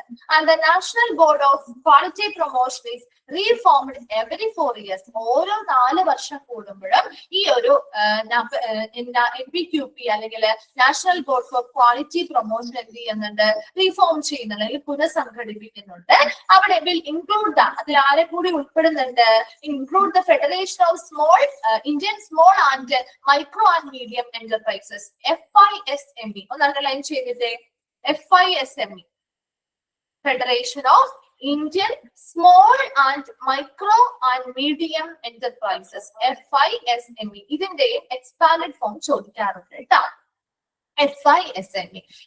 ഇതും കൂടി കൂടിച്ചേർന്നത്, ഇതും കൂടി ഉൾപ്പെട്ടുകൊണ്ടാണ് ഓരോ 4 വർഷം കൂടുമ്പോഴും ഈ QC അല്ലെങ്കിൽ എന്താണ് നമ്മുടെ നാഷണൽ ബോർഡ് ഓഫ് ക്വാളിറ്റി പ്രൊമോഷന്റെ ഓരോ 4 വർഷം കൂടുമ്പോൾ അവർ എന്ത് ചെയ്യാറുണ്ട്? പുനഃസംഘടിപ്പിക്കാറുണ്ട്. And the tool helps the industry to follow the code of conduct, quality standards and deal with the challenges. അപ്പൊ ഇതുമായി ബന്ധപ്പെട്ട് ഇവര് നൽകുന്ന ഓരോ ടൂൾസും ഓരോ ഇൻഡസ്ട്രിയും ഇതിനു വേണ്ടി സഹായിക്കുന്നുണ്ട്. Follow the code of conduct, പെരുമാറ്റച്ചട്ടങ്ങൾ. ആ ഒരു സ്ഥാപനത്തിൽ എങ്ങനെയുള്ള ഒരു പെരുമാറ്റച്ചട്ടമായിരിക്കണം കൊണ്ടുവരേണ്ടത്, എങ്ങനെയുള്ള ക്വാളിറ്റിയുമായി ബന്ധപ്പെട്ട് എന്ത് മാനദണ്ഡങ്ങളാണ് മികച്ചതാക്കി കൊണ്ടുവരാൻ സാധിക്കുന്നത്, ആൻഡ് ഡീൽ വിത്ത് ചലഞ്ചസ്, എങ്ങനെ വെല്ലുവിളികളെ നേരിടാൻ സാധിക്കും. ഇതിനു വേണ്ടിയൊക്കെ നമ്മുടെ ഓരോ ഇൻഡസ്ട്രിയെയും ഈ ഒരു ബോർഡ് ഹെൽപ്പ് ചെയ്യുന്നത് അല്ലെങ്കിൽ സഹായിക്കുന്നുണ്ട്. ഈ NBQP അല്ലെങ്കിൽ national board for quality promotion എന്ന് പറയുന്നത് പ്രധാനമായിട്ടും QMS, EMS, FSMS, IMS മുതലായിട്ടുള്ള അതുമായി ബന്ധപ്പെട്ട അങ്ങനെയുള്ള ഒരുപാട് ഏരിയാസുമായി ബന്ധപ്പെട്ട് കൃത്യമായിട്ടുള്ള അവരുടെ ക്വാളിറ്റിയുമായി ബന്ധപ്പെട്ട ഈ ഏരിയാസിലൊക്കെ നമ്മൾ ഓരോ സ്ഥാപനങ്ങളും എങ്ങനെ ക്വാളിറ്റി മെയിൻറ്റെയിൻ ചെയ്യണം, എങ്ങനെ അത് കീപ്പ് ചെയ്യണം, അല്ലെങ്കിൽ ക്വാളിറ്റി എങ്ങനെ നമുക്ക് പ്രൊമോട്ട് ചെയ്യാൻ പറ്റും, അതുമായി ബന്ധപ്പെട്ട കൃത്യമായ മാനദണ്ഡങ്ങൾക്കനുസരിച്ചുള്ള അറിവുകളും അംഗീകാരവുമാണ് ഈ ഒരു ബോർഡ് നൽകുന്നത്. ഈ ഒരു ബോർഡ് പ്രധാനമായിട്ടും ഒരു ബിസിനസ്സുകളെ എന്തിനു വേണ്ടി പ്രാപ്തരാക്കുന്നു എന്ന് പറയുന്നത് അവരുടെ സ്ഥാപനത്തിൽ കൃത്യമായ ക്വാളിറ്റി സ്റ്റാൻഡേർഡ്സ്, ബെറ്റർ ആയിട്ടുള്ള ക്വാളിറ്റി മാനദണ്ഡങ്ങൾ കൊണ്ടുവരാനും അതിനനുസരിച്ച് മികച്ച രീതിയിൽ മറ്റുള്ള ഓപ്പോസിറ്റ് ആയിട്ട് നിൽക്കുന്ന സ്ഥാപനങ്ങളോട് കോമ്പീറ്റ് ചെയ്യാനും ഇവരെ പ്രാപ്തരാക്കുന്നുണ്ട്. അതുപോലെ തന്നെ ഈ ഒരു ബോർഡില് നിലവിൽ 26 അംഗങ്ങളാണുള്ളത്. ഈ ഒരു ബോർഡിന്റെ പ്രധാന മോട്ടീവ് അല്ലെങ്കിൽ ലക്ഷ്യം എന്ന് പറയുന്നത് QCയുടെ പ്രധാന ഒബ്ജക്റ്റീവ് തന്നെയാണ്. എന്താണ്? To facilitate the national quality campaign. National quality ക്യാമ്പയിനുകളിലൂടെ ക്വാളിറ്റി പ്രൊമോട്ട് ചെയ്യുക എന്ന് തന്നെയാണ് ഈ ഒരു ബോർഡിന്റെ പ്രധാന ലക്ഷ്യം. And National Board of Quality Promotion is reformed every 4 years. ഓരോ 4 വർഷം കൂടുമ്പോഴും ഇത് പുനഃസ്ഥാപിക്കുന്നുണ്ട്, അത് സംഘടിപ്പിക്കുന്നുണ്ട്. അതിൽ ആരും കൂടി ഉൾപ്പെടുന്നുണ്ട്? FISMB, അതായത് federation of Indian small and micro and medium enterprises കൂടി ഉൾപ്പെട്ടുകൊണ്ടാണ് ഇത് ഓരോ 4 വർഷം കൂടുമ്പോഴും പുനഃസംഘടിപ്പിക്കുന്നത്. ഇതുമായി ബന്ധപ്പെട്ട ഓരോ ടൂളുകളും ഇൻഡസ്ട്രീസിനെ എന്തിനു വേണ്ടി സഹായിക്കുന്നു? അവരുടെ ഓരോ സ്ഥാപനങ്ങളും അല്ലെങ്കിൽ ഓരോ ഇൻഡസ്ട്രിയിലും എങ്ങനെയുള്ള പെരുമാറ്റച്ചട്ടങ്ങൾ ഫോളോ ചെയ്യണം, എങ്ങനെയുള്ള ക്വാളിറ്റി സ്റ്റാൻഡേർഡ്സ് ആണ് കീപ്പ് ചെയ്യേണ്ടത്, അവർക്ക് വരുന്ന ഓരോ ചലഞ്ചസ് അല്ലെങ്കിൽ വെല്ലുവിളികളെ എങ്ങനെ നേരിടണം എന്നൊക്കെ അവർക്ക് അതിനുള്ള സഹായങ്ങൾ ഈ പറയുന്ന ഈ ഒരു ബോർഡിന്റെ ടൂൾസ് വഴി കിട്ടുകയും ചെയ്യുന്നുണ്ട്. വേഗം ഒന്ന് വായിച്ചു നോക്കി.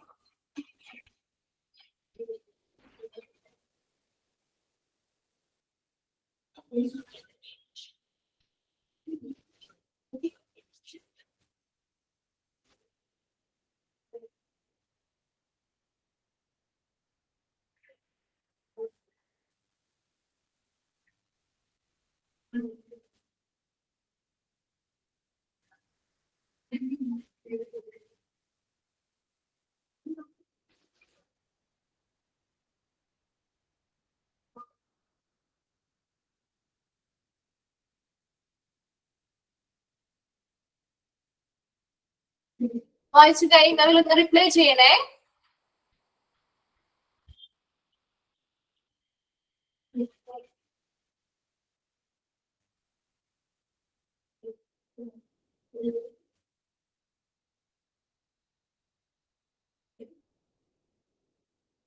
ഓക്കെ. Then fourth one ആണ് national accreditation board for hospital and health care provider. NAB നമുക്കറിയാവുന്നതാണ് അല്ലെ. നാബ് നമ്മൾ എപ്പോഴും പഠിച്ചിട്ടുള്ളതാണ്, ഇപ്പൊ ഓൾറെഡി പഠിച്ചുകൊണ്ടിരിക്കുകയാണ് അല്ലെ. നാബ് established in 2006. 2006 നാബ് സ്ഥാപിതമായ വർഷം. And NAB establishes and operates accreditation programs for health care organization. Health care organization വേണ്ടി അക്രഡിറ്റേഷൻ പ്രോഗ്രാമുകൾ സ്ഥാപിക്കുകയും പ്രവർത്തിപ്പിക്കുകയും ചെയ്യുന്ന ഒരു സ്ഥാപനം അല്ലെങ്കിൽ ഒരു ബോർഡാണ് നാബ് എന്ന് പറയുന്നത്. അത് ഒന്ന് അണ്ടർലൈൻ ചെയ്തിട്ടോ, ഫസ്റ്റ് സെന്റൻസ് ഒന്ന് അണ്ടർലൈൻ ചെയ്തിട്ടോ. 2006 എസ്റ്റാബ്ലിഷ്, അത് ഓൾറെഡി നിങ്ങൾ പഠിച്ചിട്ടുണ്ട് അല്ലെ. NAB establishes and operates accreditation program for health care organization. Health care ഓർഗനൈസേഷൻസിന് വേണ്ടി അക്രഡിറ്റേഷൻ പ്രോഗ്രാമുകൾ സ്ഥാപിക്കുകയും പ്രവർത്തിപ്പിക്കുകയും ചെയ്യുന്നതിന് വേണ്ടിയുള്ള ഒരു സ്ഥാപനം അല്ലെങ്കിൽ ഒരു ബോർഡാണ് നാബ് എന്ന് പറയുന്നത്. It has gradually introduced new standards for the smaller hospital that find it difficult to cope with the full standards of NAB. നമുക്കറിയാം, ഇപ്പോ വലിയൊരു ഹോസ്പിറ്റൽ നമ്മൾ ഓൾറെഡി പഠിച്ചിട്ടുണ്ട്. നാബ് 2 ഹോസ്പിറ്റലിനെ ക്ലാസിഫൈ ചെയ്തിട്ടുണ്ട്. HCOയും SHCOയും പഠിച്ചില്ലായിരുന്നോ? ഹെൽത്ത് കെയർ ഓർഗനൈസേഷനും സ്മോൾ ഹെൽത്ത് കെയർ ഓർഗനൈസേഷനും അല്ലെ. അപ്പൊ ഇവിടെ പുതിയ സ്റ്റാൻഡേർഡ്സ്, അതായത് ഒരു സ്മോൾ ഹോസ്പിറ്റൽസിന് ചിലപ്പോ ഫുൾ നാബുമായി ബന്ധപ്പെട്ട ഫുൾ സ്റ്റാൻഡേർഡ്സ് ചിലപ്പോ കോപ്പി ചെയ്യാൻ അല്ലെങ്കിൽ എന്താണ് കൈകാര്യം ചെയ്യാൻ ബുദ്ധിമുട്ടായിരിക്കും, അല്ലെങ്കിൽ നേരിടാൻ ബുദ്ധിമുട്ടായിരിക്കും അല്ലെ. ചെറിയ ഹോസ്പിറ്റൽസിന് ഈ നാബിന്റെ എല്ലാ മാനദണ്ഡങ്ങളും ചിലപ്പോൾ കീപ്പ് ചെയ്യാൻ പറ്റണമെന്നില്ല, അല്ലെങ്കിൽ ഉൾപ്പെടുത്താൻ പറ്റണമെന്നില്ല അല്ലെ. അപ്പൊ അതുകൊണ്ട് തന്നെ ഈ നാബിന്റെ ഫുൾ സ്റ്റാൻഡേർഡ്സ് നേരിടാനായിട്ട് അല്ലെങ്കിൽ അതവിടെ പ്രവർത്തിക്കാനായിട്ട് ബുദ്ധിമുട്ടുള്ള ചെറിയ ഹോസ്പിറ്റൽസിന് വേണ്ടി പുതിയ മാനദണ്ഡങ്ങളും ഇത് ഗ്രാജുവലി എന്ത് ചെയ്യുന്നുണ്ട്, ഇൻട്രൊഡ്യൂസ് ചെയ്യുന്നുണ്ട്. അപ്പൊ സ്മോൾ ഹെൽത്ത് കെയർ ഓർഗനൈസേഷന് വേണ്ടിയിട്ട് വേറെ സ്റ്റാൻഡേർഡ്സ്, അവർക്ക് കീപ്പ് ചെയ്യാൻ പറ്റുന്ന അല്ലെങ്കിൽ അവർക്ക് നേരിടാൻ പറ്റുന്ന രീതിയിലുള്ള സ്റ്റാൻഡേർഡ്സ്. അതുപോലെ ഒരു ഹെൽത്ത് കെയർ ഓർഗനൈസേഷൻ വലിയ രീതിയിലുള്ള ഹോസ്പിറ്റൽസിലേക്ക് വരുമ്പോൾ അവർക്ക് നേരിടാൻ വേണ്ടി ഫുൾ സ്റ്റാൻഡേർഡ്സ് ഓഫ് നാബ്, ഇതെല്ലാം കൃത്യമായിട്ട് ഈ നാബ് എന്ത് ചെയ്യുന്നുണ്ട്, ഇൻട്രൊഡ്യൂസ് ചെയ്ത് നൽകുന്നുണ്ട്. 2 കാര്യങ്ങളെ പറയുന്നുള്ളൂ. 2006 അത് എസ്റ്റാബ്ലിഷ് ചെയ്തിരിക്കുന്നത്.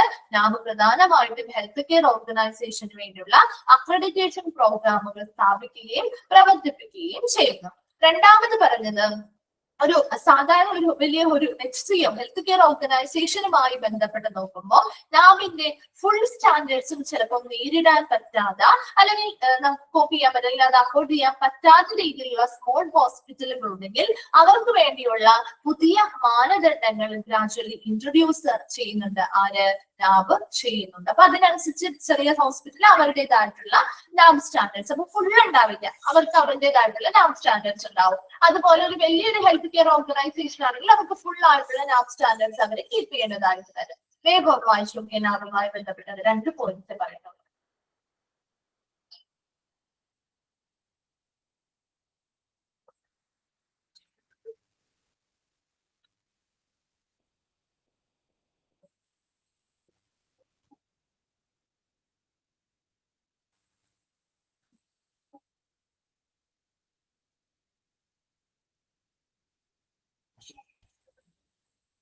വായിച്ചു കഴിഞ്ഞവരൊന്ന് റിപ്ലൈ ചെയ്യണേ.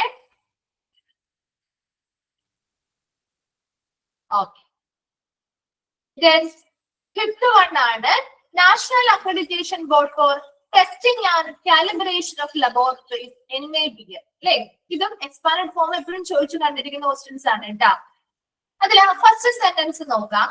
Now, NABL is registered under Societies Registration Act 1860. Underline ചെയ്തിട്ടേ, Societies Registration Act 1860 എന്റെ കീഴിലാണ് NABL രജിസ്റ്റർ ചെയ്തിരിക്കുന്നത്. അതായത് സൊസൈറ്റീസ് രജിസ്ട്രേഷൻ ആക്ട് 1860 എന്ന് പറഞ്ഞാല് ഇത് നമ്മുടെ ബ്രിട്ടീഷ് ഇന്ത്യയിലെ ഒരു നിയമമാണ്.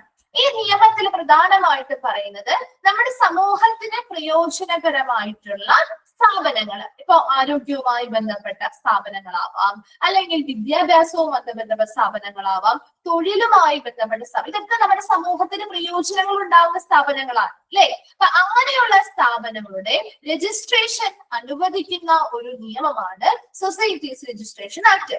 അപ്പൊ ഇവിടെ ഈ NABL ഇപ്പൊ നമ്മുടെ ലബോറട്ടറി എന്ന് പറഞ്ഞാൽ ആരോഗ്യവുമായി ബന്ധപ്പെട്ട സ്ഥാപനമാണ് അല്ലെ, ആണോ? അല്ലേ? അതെ. അപ്പൊ അവിടെ നമ്മുടെ സമൂഹത്തിന് പ്രയോജനം ഉണ്ടാകുന്ന ഒരു സ്ഥാപനമാണ് അല്ലെ. അപ്പൊ അതുകൊണ്ട് തന്നെ ഇങ്ങനെയുള്ള ലബോറട്ടറീസുമായി ബന്ധപ്പെട്ടായിക്കോട്ടെ അവരുടെയൊക്കെ രജിസ്ട്രേഷൻസ് നിർബന്ധമാക്കുന്നുണ്ട്. അപ്പൊ അങ്ങനെയുള്ള രജിസ്ട്രേഷൻസുമായി ബന്ധപ്പെട്ട കാര്യങ്ങളൊക്കെ എന്ത് ചെയ്യുന്ന അനുവദിക്കുന്ന ഒരു നിയമമാണ് ഈ സൊസൈറ്റീസ് രജിസ്ട്രേഷൻ ആക്ട്. അപ്പൊ അതിന് കീഴിൽ ഈ ഒരു ആക്ടിന് കീഴിൽ തന്നെയാണ് NABL രജിസ്റ്റർ ചെയ്തിരിക്കുന്നത്. NABL അല്ലെങ്കിൽ നമ്മുടെ national accreditation board for testing and ഇതൊക്കെ നമ്മുടെ സമൂഹത്തിന് പ്രയോജനകരമായിട്ടുള്ള ആരോഗ്യവുമായി ബന്ധപ്പെട്ടോ അല്ലെങ്കിൽ വിദ്യാഭ്യാസവുമായി ബന്ധപ്പെട്ടോ അല്ലെങ്കിൽ തൊഴിലുമായി ബന്ധപ്പെട്ടോ ഒക്കെ വരുന്ന സ്ഥാപനങ്ങളാണെങ്കിൽ അത് ഈ ഒരു സൊസൈറ്റീസ് രജിസ്ട്രേഷൻ ആക്ടിന്റെ കീഴിൽ നിർബന്ധമായിട്ട് രജിസ്റ്റർ ചെയ്യണമെന്നാണ് ഈ ഒരു നിയമം അനുവദിക്കുന്നത്. Then the purpose of the board is to provide the industry and government with a third-party scheme for the assessment of the technical competency and quality of pertaining bodies. അപ്പൊ ഇവിടെ ഇതിന് ഈ ഒരു ബോർഡിന്റെ പ്രധാനപ്പെട്ട പർപ്പസ് അല്ലെങ്കിൽ ഉദ്ദേശം എന്ന് പറയുന്നത് is to provide the industry and government with a third-party scheme for the assessment of technical competency and quality of pertaining bodies. അപ്പൊ ഇവിടെ ഇത് ചെയ്യുന്ന ഓരോ ബോഡികളുമായി ബന്ധപ്പെട്ട് അവരുടെ ടെക്നിക്കൽ കോമ്പിറ്റൻസി സാങ്കേതിക കഴിവുകൾ എത്രത്തോളം ഉണ്ട് അത് വിലയിരുത്തുന്ന അതൊരു തേർഡ് പാർട്ടി സ്കീമാണ്. മൂന്നാം കക്ഷിയുമായി ബന്ധപ്പെട്ട എന്ന് പറയും നമ്മൾ അല്ലെ. മൂന്നാം കക്ഷിയുമായി ബന്ധപ്പെട്ട അല്ലെങ്കിൽ മൂന്നാം കക്ഷി സ്കീമുകൾ നൽകുന്ന, അതായത് ഇൻഡസ്ട്രിക്കും ഗവൺമെന്റിനും വേണ്ടി ഒരു തേർഡ് പാർട്ടി സ്കീമായിട്ട് പുറമേ നിന്ന് ഒരു അസസ്മെന്റ് പോലെ നമുക്ക് ഇത് ചെയ്തു കൊടുക്കാൻ പറ്റും ഈ ഒരു ബോർഡ്. അതില് അവർ കൃത്യമായിട്ടും നോക്കുന്നത് അവരുടെ സാങ്കേതിക കഴിവുകൾ എത്രത്തോളം ഉണ്ട്, അവരുടെ ക്വാളിറ്റി എത്രത്തോളം ഉണ്ട്, ഇതിൽ ഉൾപ്പെടുന്ന ഓരോ ബോഡികളുടെയും ക്വാളിറ്റി എത്രത്തോളം ഉണ്ട്, അവരുടെ ടെക്നിക്കൽ കോമ്പിറ്റൻസി സാങ്കേതിക കഴിവുകൾ എത്രത്തോളം ഉണ്ട് എന്നൊക്കെ കൃത്യമായിട്ട് വിലയിരുത്തുകയാണ് ഈ ഒരു ബോർഡിന്റെ പ്രധാന ഉദ്ദേശം. Apart from being their signatory for accreditation of testing, connection with international accreditation, cooperation, ILAC international laboratory ഉണ്ട് കേട്ടോ. ആ ILACന്റെ എക്സ്പാൻഡ് ഫോം ഒന്ന് നോക്കിയേ, ഇന്റർനാഷണൽ ലബോറട്ടറി അക്രഡിറ്റേഷൻ കോർപ്പറേഷൻ എന്നാക്കാം കേട്ടോ. ഒരു ലബോറട്ടറി എന്നും കൂടി ഒന്ന് ഇന്റർനാഷണൽ കഴിഞ്ഞിട്ടൊന്ന് എഴുതി ചേർത്തേക്കണേ. International laboratory accreditation corporation ILAC and Asia Pacific Laboratory Accreditation Corporation APLAC are maintained by NABL. But ഇവിടെ apart from being their signatory for accreditation of testing, ഇപ്പോൾ പറഞ്ഞ പോലെ ലബോറട്ടറീസ് അല്ലെങ്കിൽ ടെസ്റ്റിംഗുമായി ബന്ധപ്പെട്ട അക്രഡിറ്റേഷൻ കൊടുക്കുക മാത്രമല്ല, കണക്ഷൻ വിത്ത് എന്തൊക്കെയായിട്ട് കണക്ഷൻസ് നിലനിർത്തുന്നുണ്ടെന്നാ പറയുന്നത്? International laboratory accreditation. അപ്പൊ അന്താരാഷ്ട്ര നിലവാരത്തിലുള്ള ഐലാക്ക്, എപിലാക്ക്, അതിന്റെയൊക്കെ എക്സ്പാൻഡ് ഫോം ഒന്ന് നോക്കി വെക്കണം കേട്ടോ. ഐലാക്ക്, എപിലാക്ക് മുതലായവയൊക്കെ ഒരു അന്താരാഷ്ട്ര നിലവാരത്തിലുള്ള സ്ഥാപനങ്ങളുമായിട്ട് ഒരു നല്ലൊരു കണക്ഷൻ അല്ലെങ്കിൽ ഒരു ബന്ധം NABL മെയിൻറ്റെയിൻ ചെയ്യുന്നുണ്ട്. അപ്പൊ 3 കാര്യങ്ങളാണ് ഇതിൽ നിന്ന് ചോദിക്കാവുന്നത്. ഒന്നാമത്തത് NABL അല്ലെങ്കിൽ national accreditation board for testing and calibration ലബോറട്ടറിയുടെ expand form, NABL expand form ചോദിക്കും. രണ്ടാമത്തെ കാര്യം, NABL is registered under Societies Registration Act 1860 ആണ്. അപ്പൊ ആ ഒരു സൊസൈറ്റീസ് രജിസ്ട്രേഷൻ ആക്ടിന് കീഴിലാണോ അല്ലെങ്കിൽ NABL രജിസ്റ്റേർഡ് അണ്ടർ ഡാഷ് എന്ന് ചോദിക്കാം. സൊസൈറ്റീസ് രജിസ്ട്രേഷൻ ആക്ട് 1860 കീഴിലാണ് ഇത് രജിസ്റ്റർ ചെയ്തിരിക്കുന്നത്. മൂന്നാമത്തത്, ഈ ഒരു ആക്ടിന്റെ പ്രധാന പർപ്പസ്, ഏത് ആക്ടിന്റെ പർപ്പസ് ആണ് ഇതെന്ന് ചോദിക്കാം. The board is to provide the industry and government.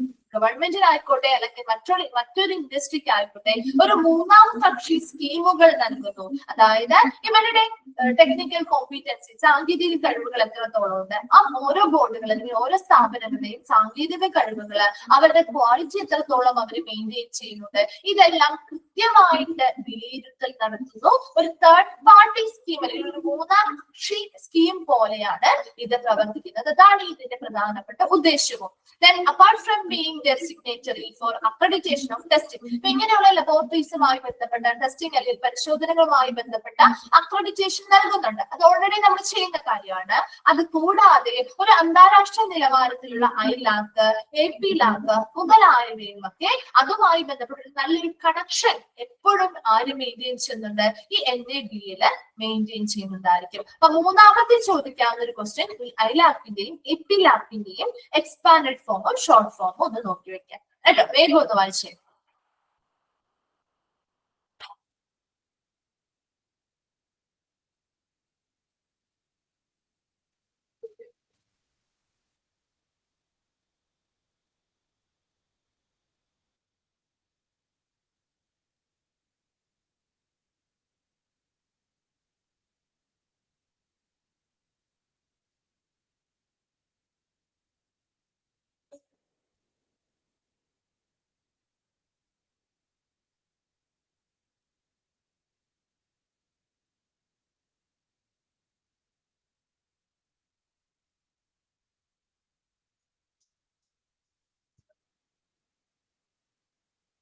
വായിച്ചു കഴിയുന്നവരൊന്ന് റിപ്ലൈ ചെയ്യണം കേട്ടോ. ഇമ്പോർട്ടന്റ് ഭാഗമാണ്. പറയുന്ന ഭാഗങ്ങളെ നോട്ട് ചെയ്തിട്ടുണ്ടല്ലോ അല്ലെ? നോട്ട് ചെയ്തെടുത്തില്ലേ? ചോദിക്കാനുള്ള ഭാഗമാണ് കേട്ടോ. ഫ്രീക്വന്റ് ആയിട്ട് എപ്പോഴും 1-2 ക്വസ്റ്റ്യൻസ് ഈ ഒരു ഭാഗത്ത് നിന്ന് വരാറുണ്ട്. എല്ലാം ചിലപ്പോ എപ്പോഴും സെയിം ആയിരിക്കില്ല, അങ്ങനെ മാറി മാറി ആയിരിക്കും ചോദിക്കുക. അതുകൊണ്ട് തന്നെ അതിന്റെ എക്സ്പാൻഡ് ഫോമും അതുപോലെ അതിന്റെ പ്രധാനപ്പെട്ട ആ ഒരു ബോർഡ് എന്തിനു വേണ്ടി എന്നുള്ളതും പഠിച്ചു വെക്കുക. അപ്പൊ അതിനിടയിൽ ഇപ്പൊ ഈ ഭാഗത്ത് കുറച്ചധികം എക്സ്പാൻഡ് ഫോമുകൾ വരുന്നുണ്ട്. അപ്പൊ അത് ഒന്നില്ലെങ്കിൽ നിങ്ങൾക്ക് ഇങ്ങനെ നോട്ട് ചെയ്ത് നോക്കുമ്പോൾ പെട്ടെന്ന് മനസ്സിലാവുന്നില്ലെങ്കിൽ ഒരു നോട്ടിലേക്കെങ്കിലും ഒരു പേജ് എടുത്തിട്ട് ഒരുമിച്ച് എഴുതി ഒന്ന് വെച്ച് പഠിച്ചു വെച്ചാലും മതി. അപ്പൊ നമുക്ക് പെട്ടെന്ന് നോക്കാനും പെട്ടെന്ന് മനസ്സിലാക്കാനും എളുപ്പമാണല്ലോ. ഇതിന്റെ ഇടയിലൊക്കെ വരുമ്പോൾ മിസ്സായി പോവാതിരിക്കാൻ വേണ്ടിയിട്ടാണ് കേട്ടോ. അപ്പൊ ഇതിന്റെയൊക്കെ എക്സ്പാൻഡ് ഫോംസ് ഒരുമിച്ച്, എക്സ്പാൻഡ് ഫോമും ഷോർട്ട് ഫോംസും ഒരുമിച്ച് ഒന്ന് എഴുതി വെച്ച് പഠിച്ചു വെക്കുക കേട്ടോ. ഏതാണ് ചോദിക്കുന്നത് നമുക്ക് പറയാൻ പറ്റില്ലല്ലോ. അപ്പൊ ഏത് ചോദിച്ചാലും നിങ്ങൾക്ക് എഴുതാൻ അറിഞ്ഞിരിക്കണം. ബാക്കിയുള്ള കാര്യങ്ങളൊക്കെ നിങ്ങളൊന്ന് വായിച്ച് മനസ്സിലാക്കി വെച്ചാൽ മതി കേട്ടോ. ഓക്കെ അല്ലേ? ക്ലിയർ അല്ലേ? ഒരു 5 എണ്ണവും നോക്കി വെക്കണേ. നെക്സ്റ്റ് നമ്മള് മെത്തഡോളജി ഓഫ് അക്രഡിറ്റേഷൻ ആണ്. ഇത് പുതിയൊരു ഭാഗമാണ് കേട്ടോ. ഇത്രയും ഭാഗം കഴിഞ്ഞു. ഇതിന് ശേഷം നമ്മൾ ഇനി അക്രഡിറ്റേഷനുമായി ബന്ധപ്പെട്ട എന്തൊക്കെ മെത്തേഡുകളിലൂടെയാണ് ഒരു അക്രഡിറ്റേഷൻ, ഒരു സ്ഥാപനത്തിന് അക്രഡിറ്റേഷൻ കിട്ടണം, അതിനുവേണ്ടി നമുക്ക് എന്തൊക്കെ സ്റ്റേജിലൂടെ അല്ലെങ്കിൽ എന്തൊക്കെ സ്റ്റെപ്പുകളിലൂടെ നമ്മൾ കടന്നു പോകണം എന്നുള്ളതാണ് ഇനി നമ്മൾ പഠിക്കാൻ പോകുന്ന ഭാഗം. അതൊരു പ്രോസസ്സാണ്, കുറച്ച് സ്റ്റേജസ് അടങ്ങിയിട്ടുള്ള പ്രോസസ്സാണ്. അതിൽ ഓരോ സ്റ്റെപ്പുകളും എന്തൊക്കെയാണ്, എങ്ങനെയാണ് അത് ചെയ്യുന്നത്, എങ്ങനെ നമുക്ക് ഒരു ലാബുമായി ബന്ധപ്പെട്ട കാര്യങ്ങളാണ് പറയുന്നത്. ലാബിന്റെ ഒരു അക്രഡിറ്റേഷൻ വേണമെങ്കിൽ നമുക്ക് എന്തൊക്കെ കാര്യങ്ങളിലൂടെ കടന്നു പോകണം. അതിന് എന്തൊക്കെ രീതിയിൽ നമുക്ക് എങ്ങനെ അപ്ലൈ ചെയ്യാൻ പറ്റും, എങ്ങനെയാണ് അടുത്ത പ്രോസസ് ആപ്ലിക്കേഷൻ കഴിഞ്ഞാൽ അടുത്ത പ്രോസസ് എന്താണ്, അങ്ങനെ നമ്മൾ ഈ ഒരു സ്റ്റേജ് ആയിട്ട് തന്നെ നോക്കി. ഇപ്പൊ ഇവിടെ ഒരു സ്റ്റേജ് ആയിട്ട് നമുക്ക് കണ്ടോ, ഇവിടെ ഒരു അക്രഡിറ്റേഷൻ പ്രോസസ്സിനെ കുറിച്ച് നമ്മൾ ഓരോ സ്റ്റെപ്പ് വൈസ് ആയിട്ടാണ് നമുക്ക് ഇനി പ്രധാനമായിട്ട് പഠിക്കാൻ പോകുന്ന കാര്യങ്ങൾ. അപ്പൊ അതിൽ ആദ്യത്തെ ഭാഗമൊക്കെ നിങ്ങൾക്ക് അറിയാവുന്ന കാര്യങ്ങൾ തന്നെയാണ്, ഓൾറെഡി നിങ്ങൾ ഡിപ്ലോമയിൽ പഠിച്ച കാര്യങ്ങളാണ്. അതിനുശേഷം ഈ പ്രോസസ്സ് ഒന്നും നമ്മൾ പഠിച്ചിട്ടില്ല അല്ലെ, പ്രോസസ്സ് പഠിച്ചിട്ടില്ലല്ലോ. ഒരു അക്രഡിറ്റേഷൻ എങ്ങനെയാണ് ചെയ്യേണ്ടത്, ജസ്റ്റ് അതിന്റെ ഒരു ഔട്ട്ലൈൻ മാത്രമേ നമ്മൾ പഠിച്ചു വെച്ചിട്ടുള്ളൂ അല്ലെ. ഏതൊക്കെ ഓരോന്ന് കഴിഞ്ഞ് ഓരോ പ്രോസസ്സ് അല്ലെങ്കിൽ ഓരോ സ്റ്റെപ്പ് എങ്ങനെയാണെന്നുള്ളതൊന്നും നമുക്ക് അറിയില്ല. അപ്പൊ അത് എന്തൊക്കെയാണെന്നുള്ളത് നമ്മൾ ഡീറ്റെയിൽഡ് ആയിട്ട് പഠിക്കുന്നുണ്ട്. എങ്ങനെയാണ് അതിന്റെ അസസ്മെന്റ് നടത്തുന്നത്, അതുമായി ബന്ധപ്പെട്ട അസസ്മെന്റിൽ എപ്പോഴൊക്കെയാണ് അസസ്മെന്റ്, ഏത് തരത്തിലുള്ള അസസ്മെന്റുകളാണ് നടത്തുന്നത്, അങ്ങനെയൊക്കെ കുറച്ച് കാര്യങ്ങളാണ് ഇനി പറയാൻ പോകുന്നത്. അത് നമുക്ക് നെക്സ്റ്റ് ക്ലാസ്സിൽ എടുക്കാം കേട്ടോ. ഫ്രഷ് ആയിട്ട് എടുക്കുമ്പോഴേ അതിലേക്കുള്ള നിങ്ങൾക്കൊരു കണക്ഷൻ കിട്ടുള്ളൂ. ഇപ്പൊ എടുത്തു വെച്ചാലും നെക്സ്റ്റ് ക്ലാസ്സിൽ നിങ്ങൾക്ക് അതൊന്നും കൂടി റിപ്പീറ്റ് ചെയ്ത് തരേണ്ടി വരും. അതുകൊണ്ട് മെത്തഡോളജി ഓഫ് അക്രഡിറ്റേഷൻ നെക്സ്റ്റ് ക്ലാസ്സിൽ നമുക്ക് ഫ്രഷ് ആയിട്ട് സ്റ്റാർട്ട് ചെയ്യാം. ഓക്കെ, അപ്പൊ ഇത്രയും ഭാഗം വായിച്ചിട്ട് വരാം. ഡൗട്ട്സോ കാര്യങ്ങളോ എന്തെങ്കിലും ഉണ്ടെങ്കിൽ അടുത്ത ക്ലാസ്സിൽ വരുമ്പോൾ ചോദിക്കാം കേട്ടോ. Thank you.